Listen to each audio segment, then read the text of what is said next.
사도행전의 말씀을 보면 우리 하나님께서 그때그때 사람들을 적절하게 사용하신 것을 볼 수 있습니다. 오순절날 성령 받은 그 사람들을 통해서 복음이 처음 그 땅에 전파가 되었고, 또 베드로를 통해서 성전에서 걷지 못하는 그러한 사람을 걷게 하셨고, 그것으로 말미암아 모여든 여러 사람들에게 주님이 복음이 전해졌고 수천 명의 사람이 주님을 영접하게 되었습니다. 스데반의 순교를 기점으로 시작된 예루살렘 교회의 박해로 말미암아 예루살렘 교회는 여러 군데로 흩어지게 되었는데, 그 과정에서 빌립이라고 하는 집사를 통해서 사마리아의 복음이 전해졌고, 더 나아가서 에디오피아 내시에게 복음을 전할 수 있는 기회를 주심으로 말미암아 복음이 아프리카 땅까지 전해지는 기초가 되었습니다. 그 위에 또다시 베드로 사도는 가이사라에서 로마의 군인 고넬료의 가정에 복음을 전하고, 또 그 가정의 식구들에게 세례를 줌으로 말미암아서 로마의 복음이 전해질 수 있는 그러한 기초가 마련이 되었습니다. 그런데 이제 우리 하나님께서는 개인의 차원을 넘어서서 세계의 선교를 위해서 베이스 캠프의 역할을 할 만한 어떤 한 교회가 필요하셨던 것 같습니다. 이미 예루살렘을 비롯한 몇몇의 지역에 교회가 설립이 되기는 했지만, 하나님의 눈으로 볼 때 그 각각의 교회들은 선교를 담당할 만한 그러한 교회가 아니었던 것 같습니다. 왜냐하면 예루살렘 교회를 비롯한 대부분의 교회는 주류가 유대 사람들이었기 때문입니다. 아시다시피 유대인들은 지독하게 배타적인 성향을 가지고 있습니다. 하나님께서 저 이방인들을 만들어 놓은 이유는 지옥의 불쏘시개로 만들기 위해서 저 이방인들을 만드셨다, 이러한 생각을 가질 정도로 자기들만 선택된 백성이다라고 하는 그러한 선민의식에 꽉 잡혀있는 그러한 사람들이었습니다. 그래서 그들은 이방인들에게 열린 마음을 가지고 복음을 전하기에는 아직 충분하지 않았습니다. 그래서 하나님께서 하나님의 일을 새롭게 펼쳐나가기 위해서 교회를 다시금 선택하셨는데, 바로 그 교회가 안디옥 교회였습니다. 안디옥이라고 하는 도시는 당시 로마의 통치하에 있었던 수리아의 수도였는데, 로마 제국의 매우 중요한 세 개의 도시 가운데 하나였습니다. 따라서 그 도시의 교회가 건강하게 설립이 되기만 하면 그 도시의 교회는 이방인 선교의 중요한 기지가 될 수 있는 아주 전략적으로 좋은 입지를 가지고 있었습니다. 그런데 여러분들, 그 안디옥 교회는 편안하고 또한 자연스럽게 개척이 된 교회가 아니었습니다. 가장 어려운 사람, 다시 말해서 피난민들에 의해서 세워진 교회가 안디옥 교회였습니다. 그 배경을 한번 볼 텐데 19절과 20절 말씀을 우리가 한 목소리로 다시 한번 읽어보겠습니다. 그때 스데반의 일로 일어난 환란으로 말미암아 흩어진 자들이 베니게와 구브로와 안디옥까지 이르러 유대인에게만 말씀을 전하는데, 그 중에 구브로와 구레네 몇 사람이 안디옥에 이르러 헬라인에게도 말하여 주 예수를 전파하니. 흩어진 자들이 어디에까지 이르렀다고요? 베니게와 구브로와 안디옥까지 이르렀고, 그들이 안디옥에 이르러서 그들에게 유대인에게만 말씀을 전했다, 이렇게 되어 있는데 그 말씀을 한번 잘 기억하시기 바랍니다. 여러분들, 이 말씀에서 가르쳐주는 것처럼 이 안디옥 교회의 시작은 스데반 집사의 죽음이었습니다. 스데반 집사의 죽음을 기점으로 해서 교회에 대한 박해가 이루어지고, 그것을 견디지 못한 성도들이 사방으로 피난을 갔고, 그 흩어진 곳에서도 신앙을 잃지 않고 신앙생활을 하면서 교회를 세웠는데, 바로 그 교회가 안디옥 교회였습니다. 여러분들, 교회의 역사를 볼 때 하나님께서는 때로는 복음의 확장을 위해서 전쟁이나 박해를 도구로 사용하시기도 하고, 피난민들을 교회의 부흥의 도구로 사용하기도 했습니다. 우리나라의 예를 들어보면 평양은 동방의 예루살렘이라고 부를 정도로 한국의 복음의 중심지였습니다. 제가 나온 충신대학교의 전신인 장로의 신학교도 그 평양 땅에 1901년에 세워지기도 했습니다. 그러나 그 땅에 공산 정권이 들어서게 되고 더 이상 신앙 생활을 할 수 없게 되자 수많은 성도들이 신앙을 지키기 위해서 남쪽으로 내려오게 됩니다. 그래서 우리 교단에서 한때 가장 많은 성도들이 출석을 했던 충현교회도 그리하였고, 또한 한경직 목사님께서 목회하셨던 영락교회도 피난민들이 세웠던 그러한 교회들이었습니다. 또한 여러분들, 미국의 교회는 영국의 국교에 반대해서 신앙의 자유를 추구했던 청교도들에 의해서 세워진 그러한 교회들입니다. 사랑하는 성도 여러분, 우리의 인생은 고난을 당할 때 물론 힘들 수밖에 없습니다. 그러나 그러한 고난은 성도들로 하여금 하나님에 대한 신앙을 더욱더 진지하게 만들고, 그 고난으로 말미암아서 우리가 더욱더 하나님 앞에 간절해질 수 있습니다. 그리고 그러는 과정 가운데 우리의 삶 가운데 크나큰 성령의 역사가 일어나게 됩니다. 따라서 우리는 인생 가운데 그 고난이라고 하는 것이 정말로 불가피한 일이라고 한다면, 성도들은 환난을 당할 때 환난 그 자체만 보는 것이 아니라 그 뒤편에 자리 잡고 있는 우리 하나님의 뜻이 무엇인가, 하나님의 계획이 무엇인가, 더 나아가서 이 고난을 통해서 하나님께서 어떻게 섭리하고 역사하실 것인가, 그것을 기대하고 또한 볼 수 있어야 합니다. 바로 그러할 때 우리의 신앙의 현장에서 더욱더 귀하고 아름다운 열매들이 풍성하게 맺어갈 수 있습니다. 오늘 본문의 말씀을 보니까 안디옥 교회가 처음 어떻게 시작되었는지가 기록되고 있는데, 다시 한번 읽습니다. 그때에 스데반의 일로 일어난 환난으로 말미암아 흩어진 자들이 베니게와 구브로와 안디옥까지 이르러 유대인에게만 말씀을 전하는데, 스데반의 일로 일어난 환난으로 인하여서 예루살렘에 거주하던 유대인 성도들이 어쩔 수 없이 흩어지게 됩니다. 스데반의 일로 일어난 환난으로 인해서 예루살렘에 거주하던 유대인 성도들이 흩어져서 피난을 가게 되었는데, 베니게와 구브로와 안디옥에까지 피난을 가게 되었습니다. 한번 지도를 봐주시겠습니까? 그 베니게라고 하는 지역은 세계사를 공부해 보신 분이라고 한다면 페니키아로 알고 있는 지역인데, 예루살렘에서 북쪽으로 한참 사마리아를 거쳐서 한참 북쪽으로 자리 잡고 있는 지역입니다. 또 구브로는 사이프러스 혹은 키프러스라고도 불리는 지중해에 있는 섬입니다. 그러니까 예루살렘에 신앙의 박해가 있자 일부의 성도들은 섬으로 피난을 갔다가 안디옥 땅에 거주하게 되었고, 또 일부는 북쪽 베니게를 거쳐서 안디옥에 거주하게 되었습니다. 그런데 성경은 그들이 그곳에서 무엇을 했다라고 기록하고 있냐면 말씀을 전했다라고 기록을 해주고 있습니다. 물론 그들이 그 안디옥 땅에 거주하면서 노상 24시간 복음만을 전하지는 않았을 것입니다. 그들이 새로운 땅에서 열심히 먹고 살기 위해 일도 했을 것이고, 또 유대인들이기 때문에 회당을 중심으로 해서 교육도 했을 것이 분명합니다. 그러나 성경에서 말씀하고 있는 관심사는 그것이 아니었습니다. 왜냐하면 하나님께서 멀쩡히 있는 예루살렘 교회를 그 땅으로 흩어 놓으신 것은 복음 전파의 사명을 실천하도록 하기 위해서 그곳으로 보내셨기 때문에 그렇습니다. 그런데 오늘 말씀을 한번 잘 보십시오.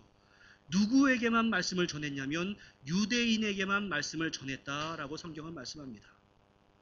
그들은 그 땅까지 피난을 갔지만 여전히 아직도 민족주의적인 정서에서 벗어나지 못하고 있었습니다. 예루살렘에서 안디옥 땅까지 이른 그 유대 피난민 성도들은 여전히 이방 사람들에게 전도할 생각은 하지 못하고 단지 그곳에 살고 있었던 유대 사람들에게만 복음을 전하고 있었습니다. 그런데 어떠한 일이 있었냐면 그곳으로 피난을 온 성도들 가운데 이방 출신 성도들이 포함이 되어 있었다라는 것입니다. 20절과 21절의 말씀을 보니까 그 중에 피난 온 사람들 중에 구브로와 구레네 몇 사람이 안디옥에 이르러 헬라인에게도 말하며 주 예수를 전파하니 주의 손이 그들과 함께 하심에 수많은 사람들이 믿고 주께 돌아오더라. 구브로와 구레네 출신 성도들이 바로 그 성도들 사이에 끼어 있었습니다. 그들은 안디옥에 살던 이방인들, 다시 말해 헬라 사람들에게도 복음을 전하기 시작했습니다. 유대인들은 이방인들에 대한 선입관이 있었지만 구브로와 구레네 사람들은 자신도 이방인이거나 혹은 진작부터 이방 사람들과 섞여서 살아왔던 사람들이기 때문에 다른 이방인들에 대해서 선입관을 가질 만한 어떠한 이유가 없었습니다. 그들은 자신이 영접한 예수 그리스도가 너무나 좋았습니다. 자신들은 비록 신앙을 위해서 이 먼 땅까지 피난을 온 상태이지만 그 좋은 주님을 나만 간직할 수 없어서 헬라 사람들에게도 복음을 전합니다. 사랑하는 성도 여러분, 이것이 정말로 우연한 일 같지만 그 피난민들 가운데 구브로와 구레네 출신의 그리스도인들을 섞어 놓으신 것은 하나님의 놀라운 계획이시고 하나님의 놀라운 섭리인 줄 믿습니다. 이 얼마나 아름다운 일입니까? 제가 2002년도에 뉴질랜드에 처음 왔습니다. 그때 여기 현지 목사님과 만나서 이야기를 하는데 뉴질랜드 교회는 문 닫는 교회가 많아지고 그것도 문제이지만 목회자가 없다, 이러한 이야기를 합니다. 그래서 현재 이 나라 교단들이 제3세계의 여러 목사님들에 대해서 관심을 가지고 있다라고 이야기를 한 적이 있습니다. 저는 제가 목회하는 우리 교회 성도들에게 이야기를 합니다. 여러분들께서 이 뉴질랜드 땅에 올 때 여러분들이 교육을 위해서 왔을 수도 있고 다른 환경을 찾아왔을 수도 있고 여러 가지 목적을 가지고 이 땅에 왔을 수도 있지만 하나님의 계획은 여러분들이 뉴질랜드 땅에서 잘 먹고 잘 살고 편안해지고 복지 누리고 여기에 있는 것이 아니라 이 무너져가는 뉴질랜드 교회를 여러분들을 통해서 회복시키기 위한 그러한 사명이 있는 줄 믿습니다. 이것을 가르칩니다. 여러분들, 광명교회를 이 땅에 보내주시고 이 땅 가운데 세워주신 것이 단지 여러분들끼리 모여서 신앙생활하고 즐겁게 살자고 하나님께서 이 땅 가운데 교회를 세우신 것으로 생각하십니까? 그렇지 않습니다. 이 무너져가는, 영적으로 피폐해져가는 이 뉴질랜드 땅, 사람을 너무나 사랑한 나머지 사람들이 행하는 것은 다 옳다고 여기는 바로 이 땅 가운데 우리가 가지고 있는 신앙으로 그들을 변화시키기 위한 그러한 목적으로 여기에 여러분들을 보내주신 줄 믿습니다. 그러니까 여러분들, 우리가 소수의 사람이라고 해서, 마이너리티라고 해서 기죽을 것이 아니라 하나님께서는 나에게 이 땅을 변화시킬 수 있는 놀라운 사명을 주셨다, 이것을 생각하시고 어깨 활짝 펴시고 당당하게 살아갈 수 있는 우리 모두가 될 수 있기를 주님의 이름으로 간절히 부탁을 드립니다. 예수 그리스도의 복음이 이방인 출신 피난민들에 의해서 안디옥에 살던 이방인들에게 전파되고 안디옥의 많은 사람들이 예수를 영접하게 되고 주님께로 돌아왔다고 성경은 말씀합니다. 안디옥 교회에 바로 이방인 교회의 기초가 마련된 것이었습니다. 그래서 안디옥 교회는 이방인들과 유대인들이 함께 연합하는 그러한 교회가 되었습니다. 그런데 이처럼 안디옥 교회는 성도들에 의해서 교회가 설립이 되기는 됐는데 그들에게는 부족함이 있었습니다. 그것이 무엇인가 하면 그들의 신앙을 온전하게 인도해 줄 만한 목회자가 없었다라는 사실입니다. 그래서 22절의 말씀을 보니까 예루살렘 교회가 이 사람들의 소문을 듣고 안디옥 교회 성도들의 소문을 듣고 바나바라고 하는 사람을 그 안디옥 교회의 담임 목사로 파송을 하게 됩니다. 사도들이 갈 수도 있었습니다. 그러나 사도들이 그곳에 직접 간 것이 아니라 바나바라는 인물을 뽑아서 보냈다라는 사실을 기억하시기를 바랍니다. 당시에 예루살렘 교회에 수많은 영적 지도자가 있었을 것인데 왜 하필이면 바나바겠는가? 예루살렘 교회 입장으로 볼 때 그 바나바는 안디옥에 세워진 교회를 격려하고 돕는 데 가장 적합한 적임자였기 때문입니다. 우리 사도행전 4장 36절 한번 같이 읽어보겠습니다. 시작. 구브로에서 난 레위족 사람이 있으니 이름은 요셉이라 사도들이 일컬어 바나바라 번역하면 위로의 아들이라 하니 제일 첫 번째 조건이 무엇이었는가 하면 이 사람은 어디 출신이라고요? 구브로 출신의 유대인이었습니다. 앞에서 말씀드린 것처럼 이 안디옥 교회는 이방인들이 처음에 예수를 믿게 된 것이 구브로와 구레네 출신 신자들의 전도에 의한 것이었습니다. 그래서 예루살렘 교회는 그 상황을 깊이 고려해서 구브로 출신의 바나바를 안디옥 교회에 보냈다고 생각을 합니다. 아주 현명한 판단입니다. 그런데 이 바나바의 이름은 원래 요셉이었는데 그의 행실이 너무나 아름다워서 사도들이 그에게 위로의 아들이라는 뜻을 가진 바나바라는 이름을 또다시 붙여주었습니다. 그리고 그 바나바는 다른 사람을 잘 위로하고 격려하는 아주 관대한 마음을 가진 사람이었습니다. 그리고 그는 자신의 밭을 구제에 사용하라고 사도들에게 가져올 정도로 그의 너그러운 마음이 실제적인 행동으로 이어진 사람이었습니다. 그런 바나바에 대해서 오늘 본문에서 한 번 더 언급을 하고 있는데 따라해 주십시오. 그는 착한 사람이었다. 그는 성령과 믿음이 충만한 사람이었다. 이 광명교회에 착하고 성령과 믿음이 충만한 목회자가 올 수 있기를 주님의 이름으로 간절히 축원합니다. 그 바나바가 이제 예루살렘의 파송으로 안디옥에 왔습니다. 그리고 안디옥 교회에서 하나님의 은혜를 볼 수 있었습니다. 야, 하나님께서 이렇게 놀랍게 역사를 이루어 가시는구나. 우리가 도저히 기대할 수 없었던 놀라운 역사가 바로 하나님의 손길을 통해서 이루어지는구나. 이것을 볼 수 있었고 기쁨에 차서 성도들을 권면하는데 그 권면의 내용은 다른 것이 아니었습니다. 굳건한 마음으로 주와 함께 머물러 있어라. 이것이었습니다. 따라해 주십시오. 굳건한 마음으로 주와 함께 머물러 있어라. 안디옥 교회 교인들은 피난을 온 사람들이기 때문에 환경적으로 아주 어려운 사람들이었을 것입니다. 요즘 말로 하면 시험에 들 만한 일이 엄청 많이 있는 사람입니다. 주여, 내가 주님을 영접했더니 피난이라니요. 이게 웬 말입니까? 주여, 내가 주님을 영접했더니 우리 가족이 박해를 당하다니요. 죽임을 당하다니요. 이게 웬일입니까? 내가 그래서 예루살렘에 살 때는 떵떵거리고 살았는데 이 피난 와가지고 이렇게 힘들게 사니 도대체 웬일입니까?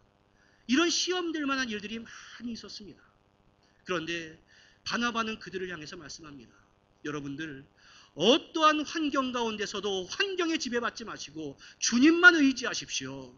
이것이 그 말씀의 핵심이었고 바나바가 그러한 정신으로 권면하고 성도들이 그러한 자세로 살아가자 그 피난교회인 안디옥 교회도 성도 수가 점점 많아지게 되었습니다. 그런데 그 바나바는 점점 성도 수가 많아지는 안디옥 교회를 보면서 뭔가 부족함을 느꼈던 것 같습니다. 추측컨대 이 성도들에게 더욱더 체계적인 신앙교육이 필요하겠구나라는 생각을 한 것 같습니다. 그래서 바나바는 안디옥 교회가 더욱더 튼튼해지기 위해서는 바나바가 채워줄 수 없는 영역을 채워줄 만한 동역자가 필요하겠구나 생각을 하게 됐고, 그래서 유대인들의 위협을 피해서 저 고향 다소에 숨어있는 사울을 찾아갑니다. 훗날 바울이 되는 사울입니다. 그리고 그곳에 있는 사울을 설득해서 안디옥 교회로 데리고 왔습니다. 그래서 두 사람이 1년 동안 안디옥에서 함께 협력 목회를 합니다. 25절 26절 말씀 같이 읽어보겠습니다. 시작. 바나바가 다소에 가서 만남에 둘이 교회에서 1년간 모여 있어 큰 무리를 가르쳤고 제자들이 안디옥에서 비로소 그리스도인이라 일컬음을 받게 되었더라. 여러분들, 여기서 바나바가 사울을 데리고 온 것이 단지 어떤 유능한 한 사람을 스카우트 해온 것 정도, 이 정도의 의미로 갖지 마시기를 바랍니다. 저는 바나바의 입장에서는 아마도 목회의 승부를 걸 만한 아주 강력한 반발이 교회 가운데 있었을 것이다라고 충분히 추측을 해봅니다. 그도 그럴 것이 지금 안디옥 교회 교인들은 유대인들의 박해를 피해서 피난 온 성도들에 의해서 세워진 교회입니다. 그런데 그 박해는 19절에서 이미 우리가 밝힌 것처럼 스데반의 죽음을 기점으로 해서 일어나게 되었는데, 스데반의 죽음에 가장 앞장섰던 주동자가 누구였는가? 바로 사울이었습니다.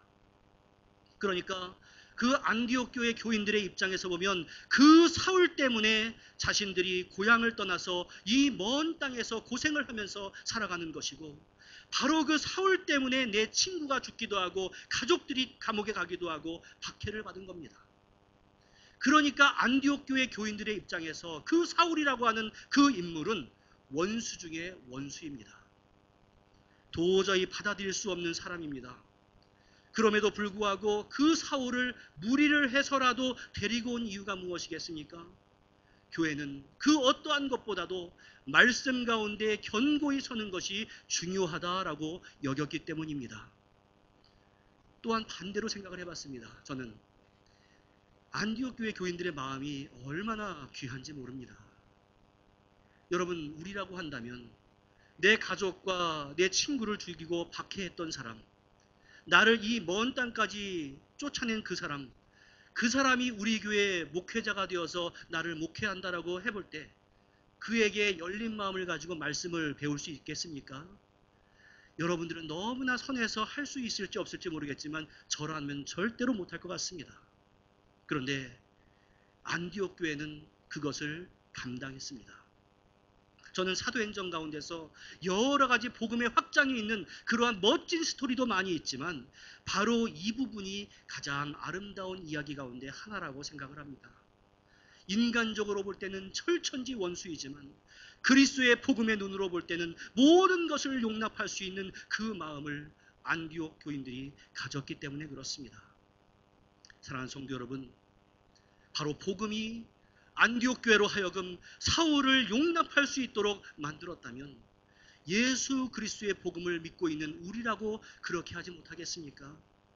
여러분들 용서하고 용납하시오라고 말씀을 전할 때 내 머릿속에 가장 먼저 떠오르는 바로 그 사람, 내가 다른 사람을 이해하고 용서할 수 있어도 그 사람은 안 되라고 생각하는 바로 그 사람, 바로 그 사람이 어제도 나한테 상처를 줬어, 오늘도 아픔을 줬어, 바로 그 사람 때문에 내가 이렇게 고생하고 있어, 바로 그 사람을 먼저 용납할 수 있기를 부탁을 드립니다.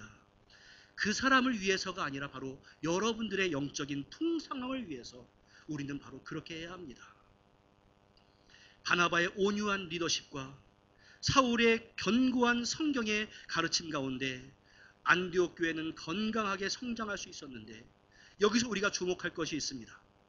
이전에는 안디옥 교회 교인들을 무리라고 호칭을 했는데 사울의 가르침이 있는 26절부터 그들의 호칭이 어떻게 바뀌냐면 제자로 바뀝니다. 성경에서 무리와 제자는 하늘과 땅의 차이가 있습니다. 무리들은 자신의 이익을 따라서 언제든지 주님을 떠날 수 있는 사람들입니다. 예수님께서 예루살렘에 입성할 때, 야, 저 사람이 왕이 되기만 하면 우리가 풍족하게 먹고 살 수 있겠구나, 오병이어의 기적을 보고서 그렇게 생각하면서 호산나 호산나 하고 환영을 했다가도 그 예수가 나약해 보이고 나의 기대와 맞지 않을 때는 저 예수를 십자가에 못 박아라고 외칠 수 있는 사람들이 바로 무리들입니다. 하지만 제자들은 어떠한 상황 가운데서도 주님을 떠나지 않습니다. 내 목숨을 바쳐가서라도 주님을 따라갑니다. 우리들은 무리에 머무는 것이 아니라 제자가 되어야 합니다. 왜냐하면 우리 주님은 우리를 부르실 때 제자로 부르셨기 때문에 그렇습니다. 주님을 따라서 살기로 작정한 안디옥 교회의 제자들에게 어떤 일이 생겼는가 보십시오. 26절 저 말미를 보면 제자들이 안디옥에서 비로소 그리스도인이라 일컬음을 받게 되었더라, 이렇게 기록이 되어 있습니다. 그 전에는 예수 믿는 사람들을 뭐라고 불렀는지는 알 수 없겠지만 그들이 이제서야 야, 너희들 그리스도인이구나, 요즘 말로 하면 크리스찬 혹은 예수쟁이다 라고 처음으로 불리게 된 것입니다. 여러분들, 크리스천, 예수쟁이, 예수 믿는 사람 이러한 말이 처음에 부를 때는 무대에서 부르는 게 아니라 예수쟁이들하고 낮춰 부를 때 시작을 한 것입니다. 하지만 그들의 삶이 예수에 미쳐 있는 것으로 그 주변 사람들이 보았기 때문에 야, 저 사람들이 바로 그리스도인이구나 라고 주변의 사람들은 느끼게 되었던 것입니다. 사랑하는 성도 여러분, 우리가 신자가 되어서 이 자리에 함께 예배드린다는 것은 너무나 소중한 일입니다. 나의 인생 가운데 최고의 기적은 내 마음 가운데 예수 그리스도를 영접하고 바로 예배자로서 이 자리에 나와서 예배를 드리는 것입니다. 이보다 더 큰 기적은 우리의 삶 가운데 없습니다. 사도행전의 성도들에게 하나님의 귀하고 놀라운 섭리가 있었던 것처럼 우리가 이 시간에 신자가 된 것도 하나님의 귀하고 놀라우신 계획이 없었다면 불가능했을 것입니다. 그런데 부탁을 드립니다. 사랑하는 성도 여러분, 무리로 머물러 있지 않기를 간절히 부탁을 드립니다. 사람들이 여러분들을 보면 야, 아무개는 진짜 예수쟁이야, 너 보니까 예수 믿는 사람답다라는 생각을 할 수 있도록 삶을 살아가야 합니다. 그런 사람들이 그리스도인들입니다. 여러분 모두가 안디옥 교회 교인들처럼 그리스도인들이 되기를 간절히 부탁을 드립니다. 그 이후에 안디옥 교회가 어떤 교회로 세워져 갔는지 보십시오. 하나님께서 기뻐하시는 교회로 세워져 갔습니다. 안디옥 교회가 가장 먼저 한 일은 구제였고 그 다음은 선교였습니다. 흉년으로 예루살렘 교회가 어려움을 당할 때 안디옥 교회 성도들은 힘껏 구제 헌금을 했습니다. 그 흉년은 예루살렘만 있는 것이 아니라 유다 전역에 있었기 때문에 물론 안디옥 교회 교인들도 힘들었을 겁니다. 게다가 피난까지 왔기 때문에 자신들도 어려운 처지에 모 교회인 예루살렘 교회를 위해서 구제 헌금을 모은 것입니다. 그리고 그것을 바나바와 사울의 손에 들려서 예루살렘 교회로 보냈습니다. 여러분들, 우리도 비록 조국에서 떨어진 먼 나라에 위치하고 있지만 끊임없이 사랑하는 조국과 조국 교회에 관심을 가지고 기도해야 하는 이유도 동일합니다. 여러분들, 지금 남과 북의 여러 가지 모양새로 이전보다는 좀 평화의 무드가 익어가고 있습니다. 단지 그 모든 것들을 여러분들이 정치인에게만 맡길 수는 없습니다. 기도해야 합니다. 하나님, 그때 남으로 왔던 그 복음이 하나님의 은총으로 말미암아 여기서 이렇게 확장을 했습니다. 주님께서 휴전선을 뚫어주시고 평양까지 복음이 가게 하기 위해서 주님께서 지금까지 준비해 주신 줄 믿습니다. 앞으로 그 복음이 평양에서 다시금 회복되고 그곳을 기점으로 해서 온 북한 땅으로 복음이 확장되고 더 나아가서 그곳에서 세계로 복음이 전해질 수 있도록 주여 역사하여 주시옵소서. 여러분들이 기도해야 합니다. 정치인들은 비전이 눈앞에 있는 것입니다. 하지만 우리의 비전은 하나님의 뜻과 하나님의 소망과 하나님의 귀한 섭리에 동참하는 그러한 역사가 됩니다. 또 안디옥 교회가 두 번째로 한 일은 선교였습니다. 선교를 받은 안디옥 교회가 선교하게 되었고 이방인 선교 기지가 되는데 그 이야기는 저 뒤에 13장에서부터 나옵니다. 바로 소아시아, 요즘 말로 하면 터키 전 지역과 유럽 땅을 복음화하시기 위해서 바로 본국교회가 되는데 바로 그 교회가 안디옥 교회입니다. 훗날 이 안디옥 교회는 바울과 바나바를 선교사로 파송하는 선교 중심의 교회가 됩니다. 이제 말씀을 맺으려고 합니다. 오늘 소개한 안디옥 교회는 시작은 미약했지만 모든 교회의 지표가 될 만한 아름다운 교회로 성장했습니다. 광명교회도 시작은 미약했겠지만 많은 이들의 칭송을 받는 그런 아름다운 교회가 될 수 있기를 간절히 축원합니다. 그러기 위해서 저는 이 광명교회와 모든 성도들이 안디옥 교회와 안디옥 교회 성도 같았으면 참 좋겠습니다. 올 초부터 담임 목사님 부재로 인해서 여러 가지 어려움이 있었지만 잘 견디면서 함께 기도해 오신 여러분들을 축복하고 또한 격려합니다. 또한 그 모든 청빙의 과정에 있어서 청빙위원들께서 정말로 헌신적으로 노력해 오신 그 과정을 가장 가까이에서 보면서 저도 함께 은혜를 받았습니다. 여러분들도 좀 그분들을 격려해 주시면 감사하겠습니다. 이제 그러한 노력의 결과들을 조금씩 우리 모두가 함께 만들어 가야 하는 때가 되었습니다.